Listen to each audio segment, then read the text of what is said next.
আসসালামু আলাইকুম গাইস, সবাই কেমন আছেন? আশা করি ভালো আছেন। আপনাদের মাঝে একটা নতুন ভিডিও নিয়ে আসলাম। আমরা চলে আসছি পেয়ারাপুর সবজি খেতে।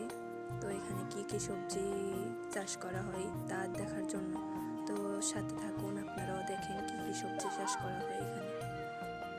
তো আপনারা দেখতে পাচ্ছেন এখানে কি কি আছে। এখানে অনেক ধরনের সবজি আছে, যা আপনাদেরকে পুরোটা দেখাতে পাচ্ছি না, যতটুকু সম্ভব ততটুকু দেখাচ্ছি। আপনারা দেখেন কি কি সবজি চাষ করা হয়, আর আর যতটুকু সম্ভব ততটুকু আমি দেখাচ্ছি, তার বেশি আমি দেখাতে পারছি না, কারণ আমি এখানে একদিনের জন্য বেড়াতে আসছি, ওই জন্য এই ভিডিওটা করা। তো আপনারা দেখতেই থাকেন কতটুকু আমি পারছি আপনাদের দেখাইতে, আপনারা দেখেন। আবার যদি কখনো আসা পড়ে তাহলে আবারও দেখাবো ইনশাআল্লাহ। আপনারা দোয়া করবেন যেন আবার আসতে পারি।